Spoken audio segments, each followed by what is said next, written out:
previous video we made, we discussed the many questions that Jesus asked as a total of 307. One of the more important questions that I think Jesus asked is when he encounters a lame man in John 5:6. This question still gets me to this day because he asked him, "Do you want to be healed?" This man that Jesus is asking if he wants to be healed has been lame for 38 years. Lame meaning he just couldn't walk. He was paralyzed, and he's by a pool that everyone around him has claimed that if somebody were to get into the pool, they would be made whole.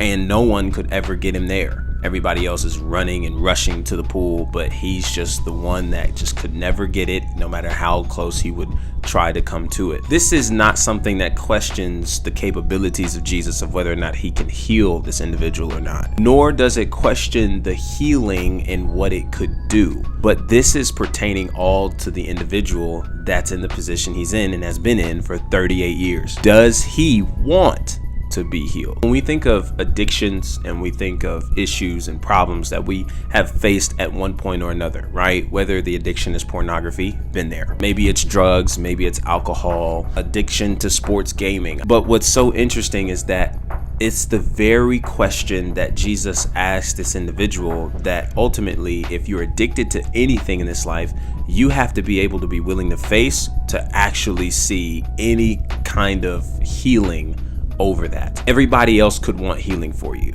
from your parents to your friends. They're offering you resources, doctor visits, medicines, all kinds of things for you to take, for you to just get some help, some relief, and whatever it is that is keeping you in bondage and a stronghold in your life that's really hurting you and not helping you in any way. But this question, just as it was pertained to specifically that individual who was lame for 38 years, is the same question that's specifically asked to us, to you, to me, in the realm of addiction. It doesn't matter what everybody else wants.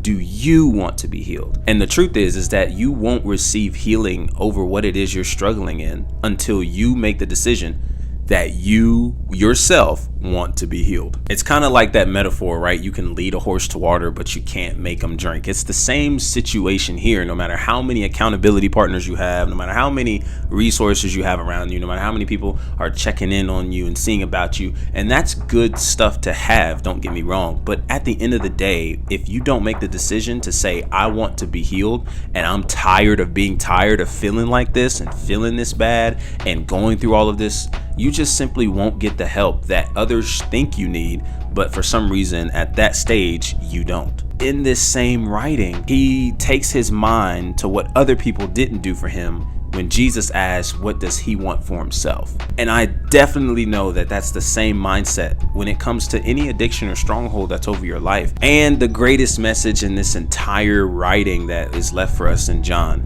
is that while the man was depending on other men, other people around him to get him to a place of healing, when really he needs to depend on Jesus, who was the one, the source, who gave him the healing he was looking for 38 years. I don't think that you should ignore your doctors and ignore your therapists, right? Because even though, yes, Jesus is the source of our healing, there are times, many of times, where he's answering us through the medicines and through the medical help that we receive from professional doctors and people who know what they're doing and know what they're talking about in regards to what it is you're struggling with. Don't ignore them, all right? Go to them, seek help, seek advice, go get it. But here is the big roadblock you need to overcome. You have to be the one to want it and to go get it. Hey, listen, if you appreciate this kind of content and video, be sure to subscribe, turn on the notification bell so you know the next time we're posting, like and share this video with others around you. Connect with me on my socials, all right? Mainly Instagram and TikTok, but the rest of them will also be down in the description below. And as always, until our next conversation, be easy and be breezy.